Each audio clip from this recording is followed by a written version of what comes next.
नमस्कार साथियों, आप सबके YouTube चैनल में मैं आप सबका स्वागत करता हूं। दोस्तों, आज हम लोग काव्य प्रकाश के अंतर्गत जो द्वितीय उल्लास है और उसमें जो व्यंजना आती है और व्यंजना क्या होती है, उसके भेद कितने हैं, कौन सी अभिधामूलक व्यंजना होती है, कौन सी लक्षणामूलक व्यंजना होती है, इसमें हम जो हमारी अभिधामूला व्यंजना है इसको हम आज विस्तार से समझेंगे। दोस्तों, वीडियो थोड़ा सा लंबा होगा, लेकिन जब आप इस वीडियो को पूरा देख लेंगे तो मुझे लगता है कि आपको व्यंजना के मामले में तो कम से कम कभी कोई दिक्कत नहीं आएगी। इसलिए धैर्य रखिए और धैर्य रखते हुए इस वीडियो को आप बिल्कुल ध्यान से देखिए।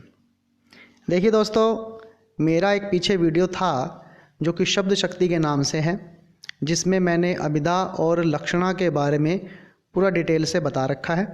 उसको आप सबके इस चैनल से जाकर कभी भी देख सकते हैं। तो देखिए दोस्तों, थोड़ा सा पहले मैं इंट्रोडक्शन दे देता हूँ, होती क्या है अभिधा और लक्षणा। अभिधा का अर्थ ये लगा लीजिए जिसको आप कहते हैं मूल अर्थ को ग्रहण करवाने वाली शक्ति। जो कोई मूल अर्थ है उसको जो ग्रहण करवाएगी वह शक्ति होगी अभिधा। जैसे अगर मैंने कह दिया गंगायाम घोषः कि गंगा के प्रवाह पर घोष है, तो इसका मतलब क्या है कि गंगा जो बहती है उसके प्रवाह पर ही कोई ना कोई आवाज़ आती है या बसती है, तो ये अभिधेयार्थ हो जाता है। ये हमको बताती है, सांकेतिक अर्थ जो हमको बताती है वो अभिधा होती है। अभिधा के बाद आती है लक्षणा। लक्षणा क्या करती है? लक्षणा दो चीज़ों को यहाँ पर मुख्य रूप से लेती है। पहले क्या करती है? मुख्य अर्थ का बाध करती है, और मुख्य अर्थ का बाध होने के पश्चात उसके योग में रूढ़ि और प्रयोजन। रूढ़ि होती है प्रसिद्धि, प्रयोजन होते हैं यानी अर्थ निकालने के बाद कुछ ना कुछ जो प्रयोजन होते हैं हमें वह सिद्ध करने पड़ते हैं, तो वो होती है लक्षणा। अगर मैं इसी गंगायाम घोषा को ऐसे बोल दूं, भाई गंगायाः तटे घोषः, तो यहाँ पर मैंने क्या किया है, एक तट शब्द को बीच में ऐड किया है गंगायाम घोषा का मीनिंग निकालने के लिए। तो यहाँ पर जो मैंने घोषा में तटे शब्द ऐड किया है, ये हमारा उपादान लक्षणा का एग्जाम्पल है। उपादान लक्षणा वहाँ पर होती है जहाँ पर किसी शब्द को ग्रहण किया जाए, तो इसका मतलब हो जाएगा गंगा के तट पर घोष है। उसके बाद एक होती है लक्षणा जो इसकी होती है। इसमें क्या होती है, इसमें जो लक्षणा है वो अपना मीनिंग छोड़ देती है। ठीक है भाई, तो ये सारी की सारी डिस्कशन मैंने अपनी वीडियो में बता रखी है, आप डिटेल से वहाँ पर जाके देख सकते हैं। दोस्तों, आज की जो हमारी वीडियो है उसमें हम व्यंजना की बात करेंगे। तो व्यंजना का मतलब है व्यंग्य अर्थ देने वाली शक्ति। व्यंग्य अर्थ कैसे आता है भाई? अब हमारे पास पहले दो शक्तियाँ थी, एक थी अभिधा, दूसरी थी लक्षणा। जब हम अभिधा से डायरेक्ट व्यंग्य अर्थ निकालेंगे तो वो कहलाएगी अभिधामूला व्यंजना। सिंपल सी बात समझ में आई। और जब हम अभिधा से लक्षणा पर जाएंगे और फिर लक्षणा से जब व्यंग्य अर्थ को लेंगे फिर वह कहलाएगी लक्षणामूला व्यंजना। ठीक है, ये हम आगे पढ़ेंगे। तो देखिए, सबसे पहले क्या कहते हैं, 22वीं यहाँ पे कारिका है, तत्र व्यापारो व्यंजनात्मकः। कहते हैं कि जो व्यापार होता है, व्यापार मतलब जो कार्य होता है, जो अर्थ ग्रहण करवाया जा रहा है वही व्यापार है, वो व्यंजनात्मक होता है। अर्थात ऐसा व्यंग्य अर्थ जो हमें ग्रहण करना है वह देने वाली शक्ति केवल व्यंजना है। फिर यहाँ पर देखिए, आप लोग यहाँ पे डेफिनेशन दे रखी है व्यंजना की। कहते हैं यस्य प्रतीतिम आधातुम लक्षणा सम उपास्यते फले शब्दैक गम्ये अत्र व्यंजनात् ना अपरा क्रिया। कहते हैं भाई, यस्य प्रतीतिम, किसकी प्रतीति? व्यंग्य अर्थ की प्रतीति को। आधातुम, ग्रहण करने के लिए या दिखाने के लिए, लक्षणा सम उपास्यते, लक्षणा का आश्रय ग्रहण किया जाता है। फलई, और फल प्राप्ति के लिए किसके माध्यम से? शब्देक गम्य, शब्दों के माध्यम से फल प्राप्ति के लिए अत्र जो रहती है वहाँ पर व्यंजनात् न अपरा क्रिया, व्यंजना से अलग ऐसी कोई ताकत नहीं है जो व्यंग्य अर्थ आपको दे सके। व्यंग्य अर्थ में सिंपल भाषा में समझा देता हूँ। किसी लड़के ने ऊंची पैंट पहन रखी है, बहुत सारी, काफ़ी ऊंची है, तो हम लोग उसको क्या बोलते हैं व्यंग्य की भाषा में? अरे भाई इतनी लंबी पैंट क्यों पहन रखी है? तो कहने का मीनिंग हमारा क्या है? हम उसको कह रहे हैं भाई एक्चुअली में उसने ऊंची पैंट पहन रखी है, और हम बोल क्या रहे हैं उसे? अरे भाई इतनी लंबी पैंट क्यों पहन रखी है? तो एक तरीके से इसको व्यंग्यात्मक भाषा में बोलते हैं। तो ये हमारी सीधी है, तो ये हमारी अभिधा मूला व्यंजना हो जाएगी। यानी अभिधा से जो अर्थ डायरेक्ट मिलता है वो अभिधा मूला व्यंजना है। ठीक है, तो इसके लिए जिन्होंने इसकी डेफिनेशन दे रखी है उसकी आपको कोई आवश्यकता नहीं है। उसके बाद आपको यही बात इन्होंने बता रखी है। फिर यहाँ पर एक बात बोलते हैं भाई, चलो अब ये कहते हैं कि जो अभिधा है वह व्यंग्य अर्थ क्यों नहीं दे सकती? तो ये कहते हैं न अभिधा समय अभावात्, अभिधा के पास इतना समय नहीं है कि वो व्यंग्य अर्थ दे। समय के लिए मतलब यहाँ पर क्या है कि भाई पहले तो संकेत ग्रहण होगा, संकेत ग्रहण के लिए 4 चीज़ें आएंगी, जाति, गुण, क्रिया, यदृच्छा, उसके बाद फिर लक्षणार्थ आएगा, फिर व्यंग्यार्थ आएगा, लंबी बात चलती है। इसलिए कहते हैं भाई ये कि अभिधा में इतनी ताकत नहीं है, उसमें समय का घाटा है, इस वजह से वो अपना व्यंग्यार्थ नहीं दे पाती है। अब कहते हैं कि भाई जो लक्षणा है वो व्यंग्यार्थ क्यों नहीं देती है? तो इसका उत्तर है हेतु अभावात् न लक्षणा।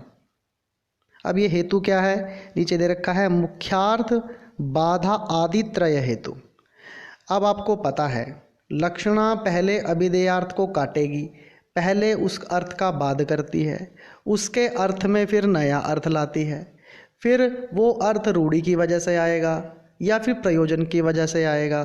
तो मतलब हेतु तो कोई डिसाइड नहीं है ना, बहुत सारे हेतु हैं इसमें। तो हेतु का ढंग से इसमें अभाव नहीं रहता है। हेतु अभावात् न लक्षणा, तो हेतु अगर हमें हेतु ना मिला तो क्या होगा? तो लक्षण अपना मीनिंग ही नहीं देगी। तो इसी वजह से कहते हैं कि हेतु अभावात् न लक्षणा। ठीक है, तो उसके बाद यहाँ पर एक बात और कह रहे हैं, यहाँ पे 26वीं कारिका कहती है कि भाई लक्ष्यम न मुख्यम नापि यत्र बाधा योगः फलेन नो न प्रयोजनम एतस्मिन् न च शब्दः स्खलद गति।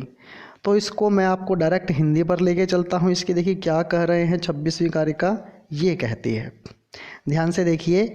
यहाँ पे है जैसे गंगा, कहते हैं भी जैसे गंगा शब्द प्रवाह रूप अर्थ में बाधित होकर लक्षणा द्वारा तट का बोध कराता है, उसी प्रकार यदि तट में भी बाधित होता तो प्रयोजन का लक्षणा द्वारा बोध कराता।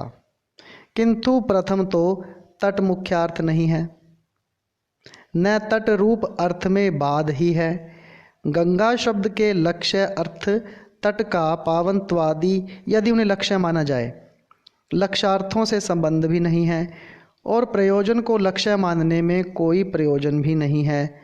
तो जैसे गंगा शब्द मुख्य अर्थ बाध के बिना तट अर्थ के प्रतिपादन में असमर्थ है, उसी प्रकार प्रयोजन का प्रतिपादन करने में असमर्थ नहीं है। तो भाई क्या कहते हैं, गंगायाम घोषा से हमें डायरेक्ट व्यंजना नहीं मिल सकती है, उसके लिए हमको पहले लक्षणा पे जाना पड़ेगा, फिर हमें जो प्रयोजन सिद्ध करना है शीतत्व पावनत्व आदि वो बाद में लक्षणा के बाद में मिलेगा। तो लंबा प्रोसीजर चलता है। तो इस कारिका का आपने सीधा सा मतलब यही समझना है जो यहाँ पे दे रखी है कि भाई जो लक्षणा है वह भी हेतुओं पर चलती है। तो गंगायाम घोषा इस शब्द में मुख्य अर्थ जो है वो बाध तो होता है, लेकिन तट जो हमारा है वो मुख्य अर्थ तो नहीं है, क्योंकि मुख्य अर्थ तो हमारी गंगा है। दूसरी बात जो प्रयोजन है, प्रयोजन जो है शीतत्व पावनत्वादि, क्या वो हमें केवल मुख्य अर्थ से मिलते हैं? क्या केवल तट शब्द से हमें पावनत्वादि मिल जाएगा? तट तो किसी भी नदी का हो सकता है, तो मतलब वो हमको मुख्य अर्थ गंगाया से ही मिलेगा। तो यानी यहाँ पर लक्षणा भी होच पोच हो जाती है। इसलिए कहते हैं, यहाँ पे दे रखा है लास्ट में एक लाइन है कि लक्षणावृत्ति के द्वारा भी प्रयोजन की प्रतीति नहीं हो सकती।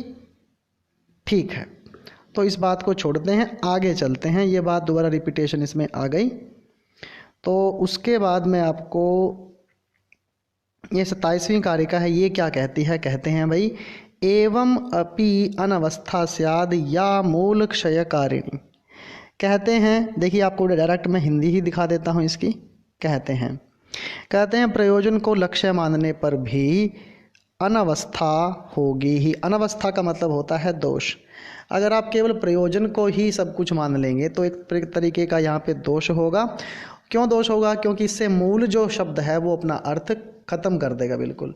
तो व्यंजना का मतलब यह होता है भाई कि हमको मूल शब्द से ही व्यंग्य अर्थ निकालना है, लेकिन उस व्यंग्य अर्थ के निकलने के बावजूद भी मुख्य अर्थ टूटना नहीं चाहिए। चाहे वो अभिधा से व्यंजना में जाए या फिर भाई वो अभिधा से लक्षणा में जाए और लक्षणा से व्यंजना में जाए, लेकिन मुख्य अर्थ का ह्रास नहीं होता है। पहले हमें मुख्य अर्थ मिलेगा, उसके बाद फिर लक्षणार्थ मिलेगा, फिर व्यंग्यार्थ मिलेगा, और व्यंग्यार्थ में भी मुख्य अर्थ कभी टूटता नहीं है। तो जहाँ पर मुख्य अर्थ टूट गया, इसका मतलब फिर वो व्यंग्यात्मक जो है ना, वो बात नहीं बनेगी। तो ये बात आपने समझनी है। इसलिए उन्होंने कहा है कि भाई एवं अपि अनवस्था स्याद। इस प्रकार एक अनवस्था का जो कार्यक्रम है वो आपके सामने आ जाएगा और मूल क्षयकारिणी और मूल का ह्रास हो जाएगा। जैसे हमारा भारतीय संविधान है, अब भारतीय संविधान के अंदर एक आते हैं DPSP, directive principle of state policy, जो कि हमारे फंडामेंटल राइट्स के बाद आते हैं, हमारे अनुच्छेद 51 तक चलते हैं। तो भाई इन सब के अंदर क्या है, ये फंडामेंटल राइट्स नहीं हैं, बल्कि एक डायरेक्टिव प्रिंसिपल्स हैं जो एक गवर्नमेंट को निभाने पड़ते हैं अपने सिटीजन्स के लिए। तो भाई जब ये चीज़ें कोई गवर्नमेंट नहीं करती है तो क्या करती है, जनता उसको चेंज कर देती है जब उनकी पॉलिसीज़ पर गवर्नमेंट नहीं चलेगी। तो इसलिए यहाँ पर भी यही बात बोली है। तो भाई जब वो नियम जो एक समाज के होते हैं उसको फॉलो सरकार नहीं करती है तो जनता उसको गिरा देती है। उसी प्रकार अगर हमें शब्द से व्यंग्य अर्थ लेना है तो व्यंग्य अर्थ तो ले लिया भाई, लेकिन उसमें जड़ रहनी चाहिए। बस इतनी सी बात है, ये आपको याद इसमें करनी है। उसके बाद कहते हैं भाई प्रयोजनेन सहितम लक्षणीयम न युज्यते। तो जब आप इसको प्रयोजन के साथ इसको युति लाते हो, युक्त करते हो, तो लक्षणा की कोई आवश्यकता इसमें फिर नहीं रहती है। तो ये काम की बात आपके लिए नहीं है, ना ही आपके लिए 28, 29, 30 ये भी ज़रूरी नहीं है। तो मुख्य रूप से हम डायरेक्ट चलते हैं अपनी व्यंजना के ऊपर। तो भाई ये आ गया आपका। तो यहाँ पर आपको इन्होंने कह रखा है एवं लक्षणा मूलम व्यंजकत्वम उक्तम। इस प्रकार हमने लक्षणा मूला की व्यंजकता पीछे कह दी, वो आपको पीछे बता ही दी थी मैंने। अभिधा मूलम तु आह, अब हम अभिधा मूल को कहते हैं। देखिए दोस्तों, मैंने आपको सीधी सी बात बतानी है कि व्यंजना के दो भेद हैं, लक्षणा मूला व्यंजना और अभिधा मूला व्यंजना। इसको आप अभिधा मूला व्यंजना पहले लिखेंगे क्योंकि लक्षणा उसके बाद में आती है। तो जब लक्षणा मूला से पहले अभिधा मूलक आएगी तो मैंने एक बात आपको बताई है कि अभिधा से डायरेक्ट हमको व्यंग्य अर्थ लेना है, लेकिन वाच्यार्थ टूटना नहीं चाहिए, कहीं ना कहीं जड़ तो उसकी रहेगी। तो देखिए उसके बाद ये क्या कहते हैं। तो अब सबसे पहले आपके सामने अभिधा मूला व्यंजना को डिस्कशन कर रहे हैं। कहते हैं भाई अनेक अर्थस्य शब्दस्य वाच्यकत्वे नियंत्रिते संयोग आद्यई अवाच्यात अधिकृत व्यापृति अंजनम। कहते हैं कि अनेकार्थस्य शब्दस्य, जब अनेक अर्थ देने वाले शब्द होंगे, पहली तो बात ये, और वाच्यकत्व नियंत्रित, उनके वाचक अर्थ को, जो उनका मूल अर्थ है, अगर उसको कुछ नियंत्रित कर दिया जाए तो वो नियंत्रण किस वजह से होगा, संयोग आद्यई, संयोग आदि कुछ शब्द आएंगे, वो आपको मैं आगे समझाऊंगा। तो उसकी वजह से अवाच्यार्थ अधिकृत, तो जो वाच्य अर्थ था वो अवाच्य अर्थ हो जाता है, यानी व्यंग्यार्थ हो जाता है। और ऐसा व्यंग्यार्थ बताने वाली व्यापृत्ति, व्यापृत्ति होती है व्यापार, व्यंजनम यानी वो होती है हमारी व्यंजना। संयोग आदि की वजह से जो हमारा अनेकार्थक शब्द है, जिसके अनेक अर्थ निकल सकते हैं, तो उसका जब वाचक जो अर्थ है वो नियंत्रित हो जाता है और वाचक से व्यंग्य अर्थ निकलता है तो निकालने वाली शक्ति है जी व्यंजना। यहाँ पर आपको इन्होंने बताया है। तो अब ये अभिधा मूला व्यंजना थी भाई। और अब इसके अंदर वो जो आपको मैंने संयोग आदि शब्द बताने थे, अब दोस्तों ये आ गए। ध्यान से देखिए भाई। संयोगो विप्रयोगश्च साहचर्य विरोधिता अर्थः प्रकरणम लिंगम शब्दस्य अन्यस्य अथ सन्निधि सामर्थ्यमोचिति देश कालो व्यक्ति स्वरादयः शब्दार्थस्य अनवच्छेदे विशेष स्मृतिर्हेतवः। तो यहाँ पर शब्दों के ही नाम हैं भाई, ज़्यादा टेंशन लेने की आवश्यकता नहीं है। पहला शब्द है संयोग, अगला है विप्रयोग, अगला है साहचर्य, विरोधिता, अर्थ, प्रकरण, लिंग, शब्दस्य अन्यस्य सन्निधि, सामर्थ्य, उचिति, देश काल, व्यक्ति और स्वर। तो ये सारे जब शब्द हैं, ये सारे शब्द कैसे हैं भाई? ये अनेकार्थक मिलेंगे आपको एग्जाम्पल्स में। तो शब्दार्थ से अनवच्छेदे, जब हम शब्द और अर्थ का अनवच्छेद करेंगे, उसके अर्थ को गहराई से समझने का प्रयास करेंगे, तो विशेष स्मृति हेतवः, तो हमको एक विशेष स्मृति रूप में एक अलग सा अर्थ प्राप्त होगा। वो अर्थ हमारा होगा व्यंग्यार्थ। तो भाई अब देखिए यहीं पर इन्होंने यही बात की है। अब वो सारे शब्द इसके अंदर हैं, तो मैं आपको एक एक करके उसके बारे में बताता हूँ। सबसे पहले आप देखिए भाई, कहते हैं इति उक्त दिशा स शंख चक्रो हरि। अब यहाँ पे ध्यान से देखिए, हमारे पास शब्द है हरि, है ना। अब हरि शब्द के कितने मतलब हैं भाई? हरि शब्द विष्णु को भी कहते हैं, हरि शब्द वानर को भी कहते हैं, हरि शब्द किसी अन्य जीव को भी कहते हैं।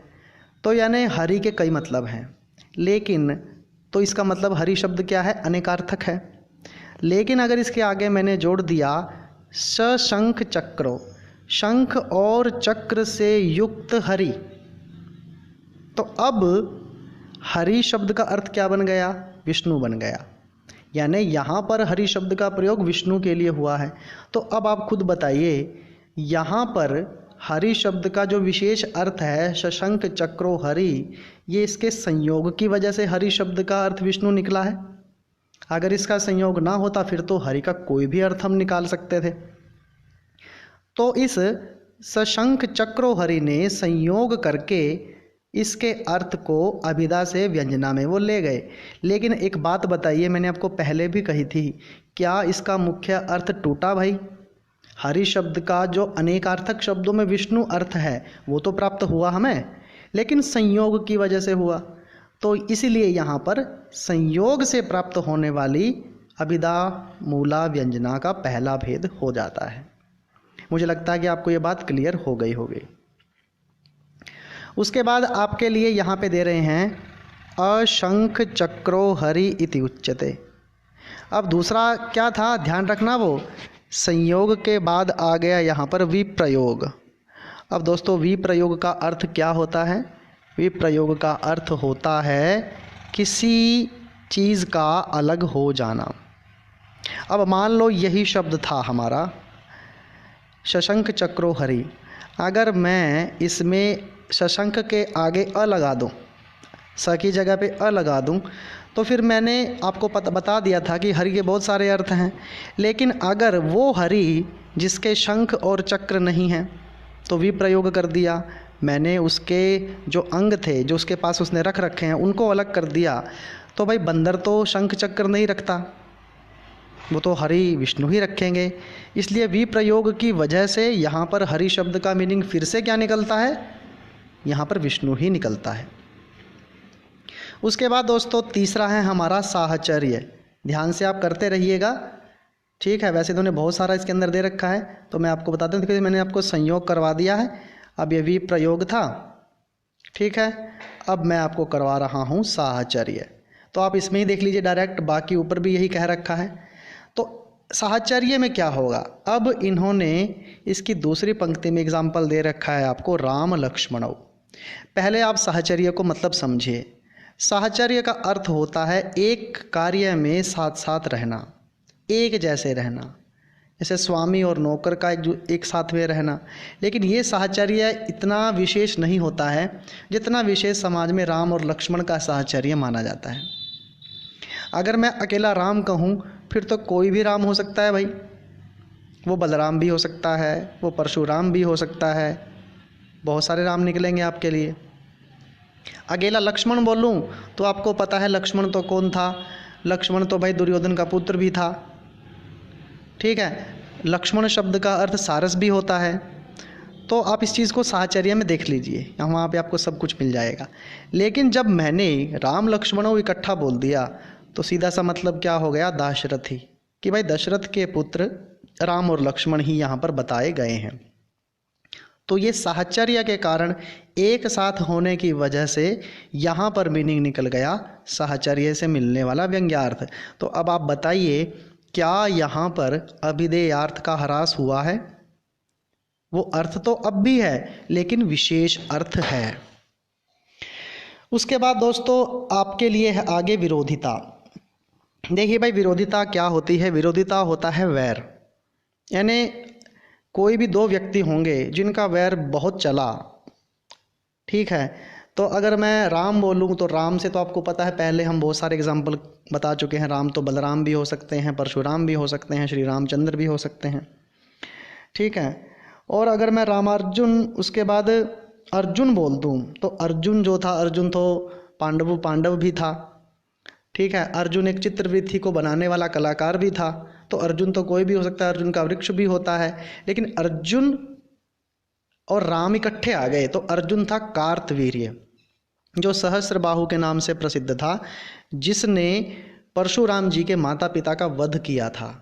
तो राम और अर्जुन जब ये इकट्ठे आ गए, इसका मतलब क्या है कि उस परशुराम में और उस सहस्त्रबाहु में शत्रुता थी, विरोध था।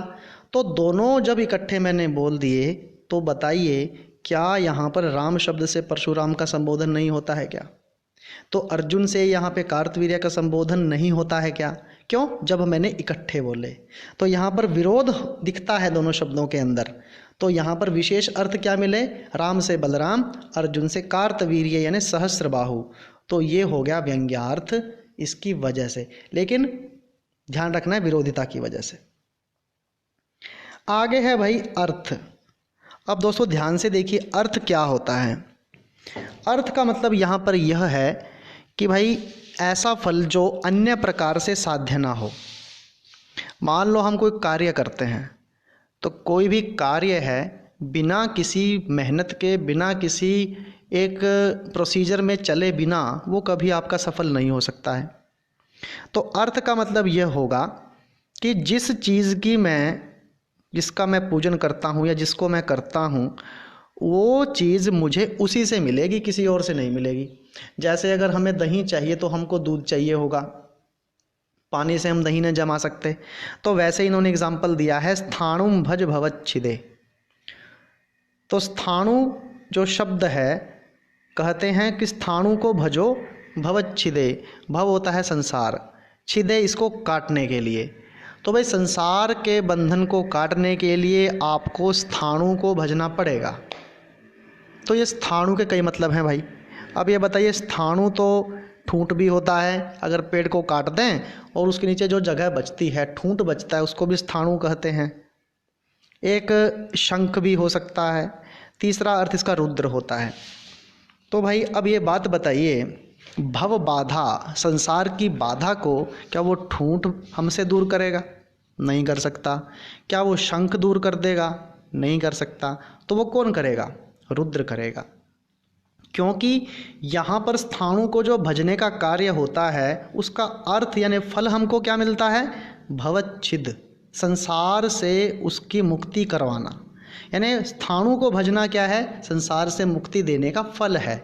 तो यहाँ पर अर्थ का तात्पर्य यही है कि भाई इस ऐसा फल जो अन्य प्रकार से साध्य नहीं हो सकता है, यह हमारा आएगा अर्थ के अंदर। दोस्तों ध्यान रखना, स्थाणु का अर्थ शिव होता है, तो अभिधेयार्थ अब भी विद्यमान है, लेकिन अभिधेयार्थ से विशेष अर्थ क्या निकला? शिव। अगला है भाई प्रकरण। प्रकरण तो आपको दोस्तों पता ही होता है कि भाई इसमें दो चीज़ें होती हैं। एक तो होता है बोलने वाला वक्ता, दूसरा होता है सुनने वाला श्रोता। बोलने वाला अपनी बुद्धि से बोलता है और सुनने वाला अपनी कान की अपनी बुद्धि के अनुसार वह सुनता है। ठीक है, तो यानी प्रकरण के वशात जब किसी शब्द के अन्य अन्य अर्थ होते हैं, इन्हें प्रकरण जैसा होगा तो प्रकरण के अनुसार वो शब्द अपना अर्थ देता है। जैसे अगर मैं महाराज शब्द को ले लूँ, मैं इसके एग्जाम्पल को लेता ही नहीं, वो मैं बाद में समझाऊंगा। अगर मैंने महाराज शब्द लिया तो अगर इस महाराज शब्द को मैं किसी बहुत सारे बड़े होटल में गया और मैं वहाँ जाके पूछता हूँ कि महाराज कहाँ हैं, तो सीधा सा मतलब वो भी समझ जाएंगे कि भाई ये रसोइये के बारे में पूछ रहा है, तो वहाँ पे है भाई, उसको जाके मिल लो। और यही शब्द किसी राज्यसभा में जाकर अगर मैं बोलूँ तो महाराज कहाँ हैं, तो वहाँ के लोग मुझको रसोई में लेके नहीं जाएंगे, वो कहेंगे कि महाराज अभी विश्राम कर रहे हैं, यानी वो राजा की बात हो जाएगी। तो ये होता है प्रकरण। तो प्रकरण की वजह से जब शब्द अपना अर्थ देता है, विशेष अर्थ देता है, तो वह होता है भाई प्रकरण की वजह से मिलने वाला व्यंग्यार्थ। अब इन्होंने इसका एग्जाम्पल दे रखा है, सर्वम जानाति देवः। देव शब्द के बहुत सारे मतलब हैं। देव राजा को भी कहते हैं भाई, देव मेघ को भी कहते हैं, देव सुर को भी कहते हैं। यह प्रकरण की चौथी पंक्ति में, पांचवी पंक्ति में आपको दे रखा है, वहाँ से पढ़ सकते हो। इसे हिंदी में दे रखा है, देख लेना। तो देव शब्द के बहुत सारे मतलब हैं, लेकिन भाई सर्वम जानाति देवः, देव सब जानते हैं।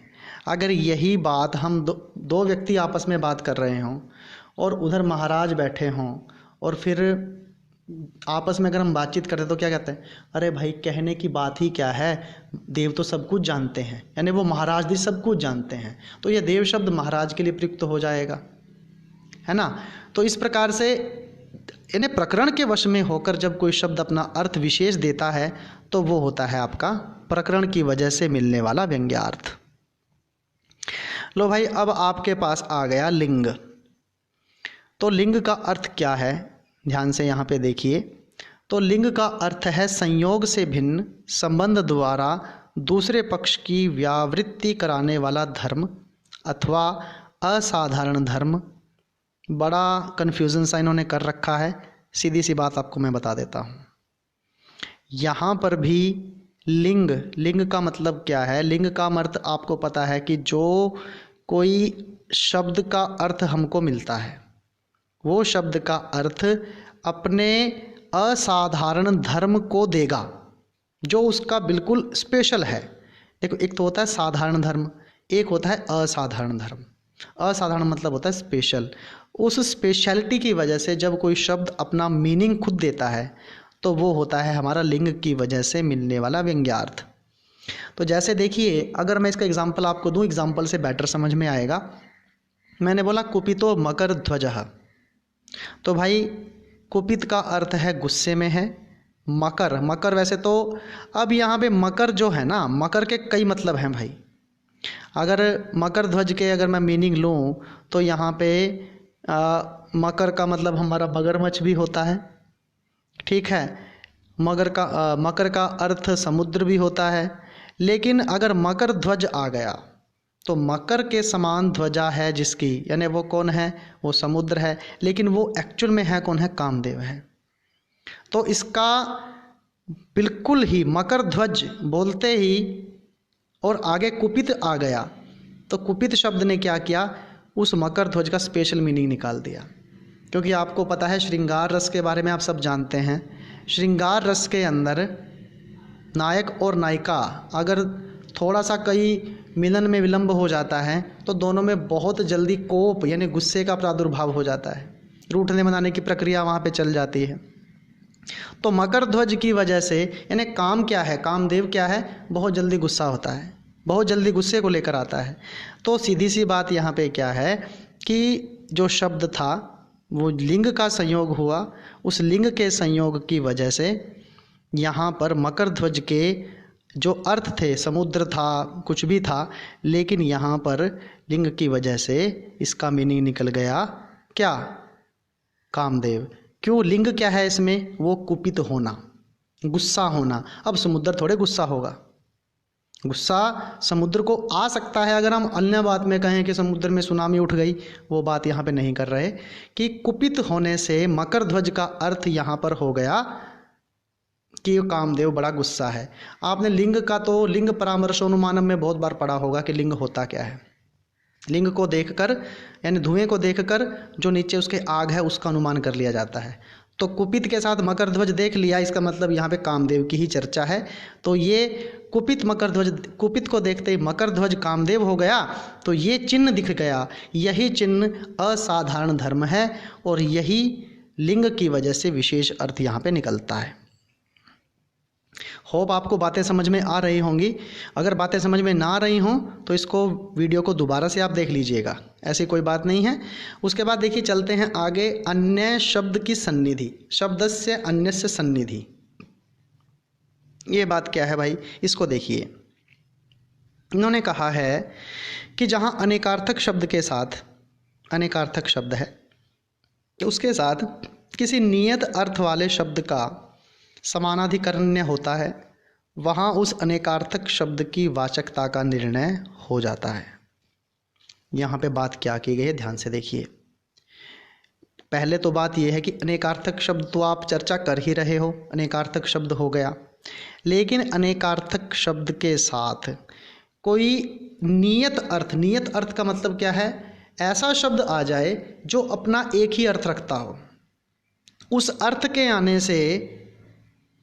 के आने से हमें जो अनेकार्थक शब्द की वाचकता है कि ये शब्द जो अनेकार्थक है इसका मतलब तो यही होगा और कुछ हो ही नहीं सकता केवल उस शब्द की वजह से, तो वहाँ पर हो जाएगा अन्य शब्द से सन्निधि, अन्य शब्द की सन्निधि।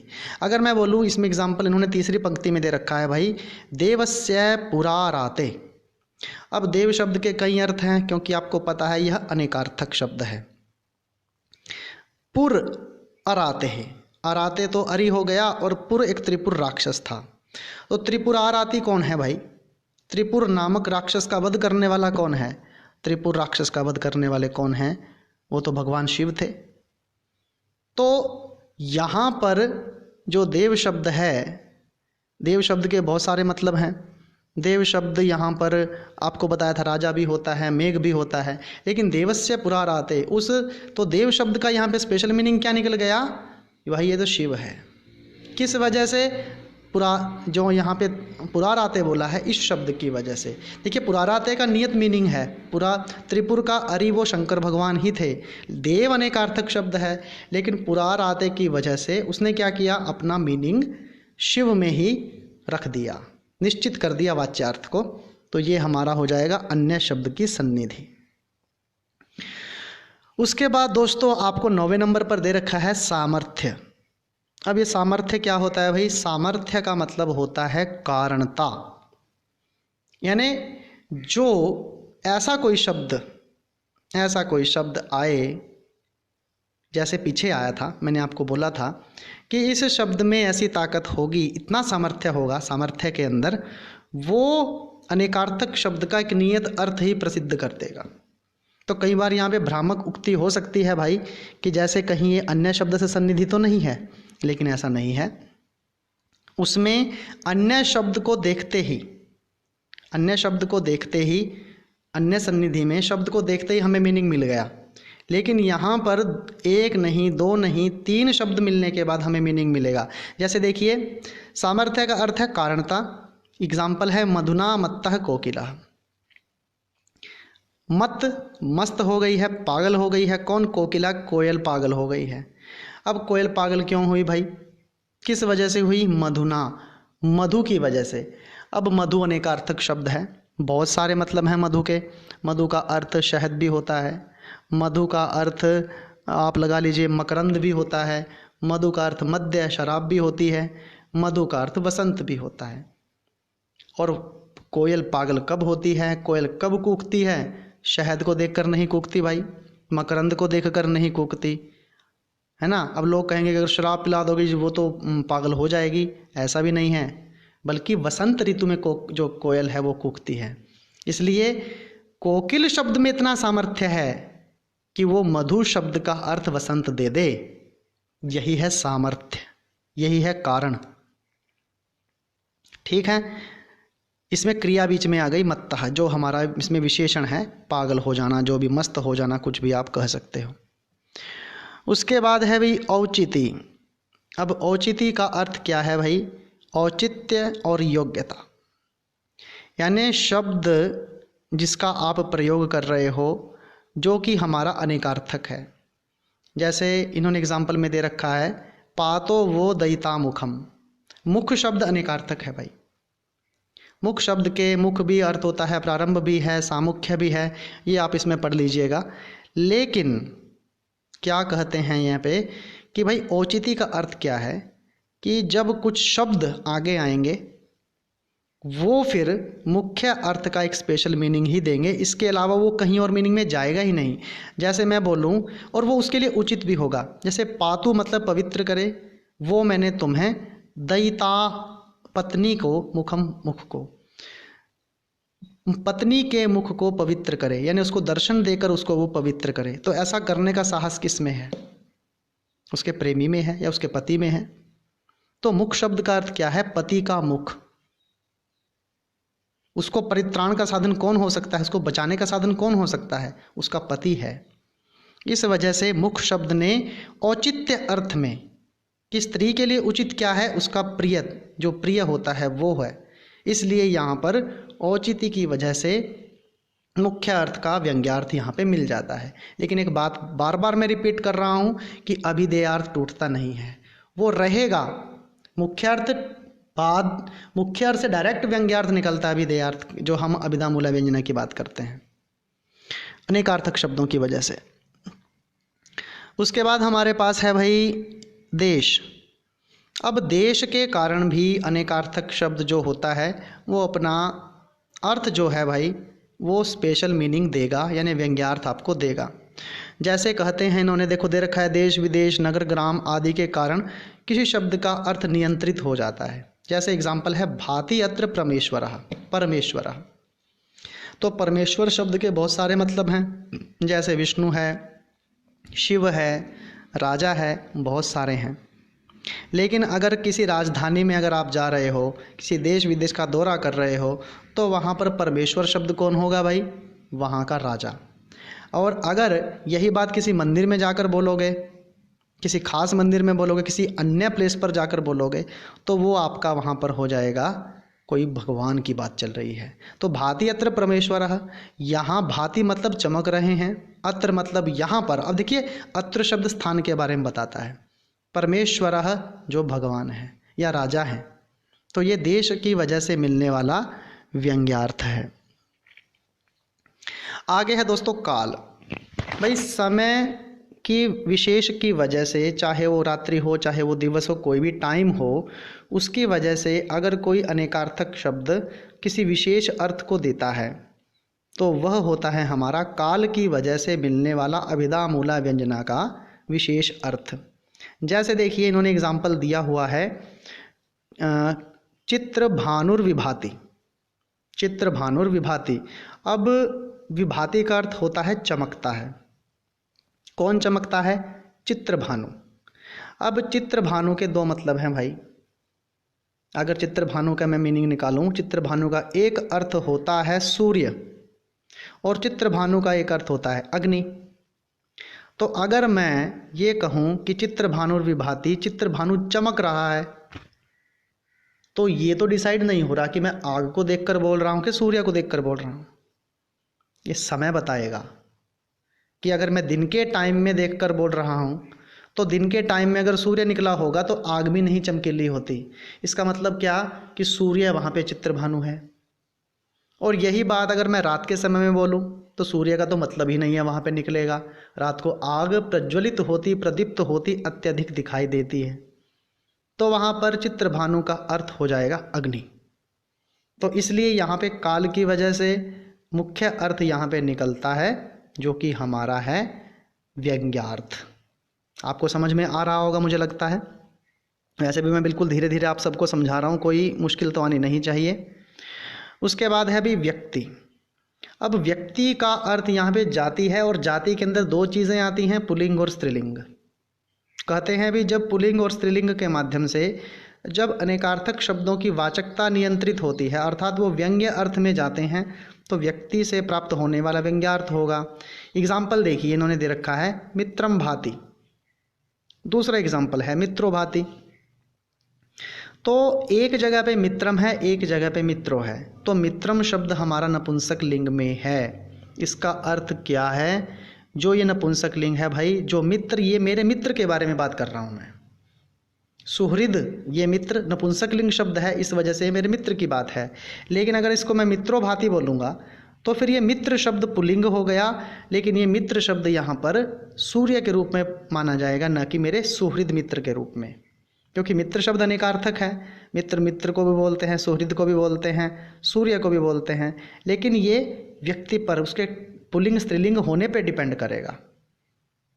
ठीक है, तो मित्रम भाति बोलने के बाद हमें डायरेक्ट मित्र दिखता है, लेकिन कई बार हम इसको सूर्य भी मान सकते हैं। लेकिन इसका पुल्लिंग स्त्रीलिंग जब देखेंगे, नपुंसक लिंग देखेंगे, तो आपको डिसाइड होगा कि भाई अगर पुल्लिंग है तो ये सूर्य का बोधक होगा, और अगर ये नपुंसक लिंग है तो ये मित्र का जो है सुहृद, यानी जो हमारा अपना मित्र होता है, उसके स्थान पर ये प्रयोग होगा। लो भाई, उसके बाद अंत में हम आ जाते हैं स्वर पर। ये बड़ा मेन है, ये तो आपने कई बार महाभाष्य में भी देखा होगा। देखिए, कहते हैं स्वर का अभिप्राय यह है कि आपको पता है 3 प्रकार के वेद में स्वर होते हैं, उदात्त, अनुदात्त और स्वरित। दोस्तों, जब स्वर के कारण जो अनेकार्थक शब्द हैं उनकी वाचकता नियंत्रित हो जाती है, आपको पता है कि इन तीनों का अभिप्राय लौकिक संस्कृत में तो नहीं है, लेकिन वैदिक संस्कृत में तो बहुत है। आपको पता है इन्हीं के कारण शब्द अपने अनेक अर्थों में परिवर्तन कर देता है।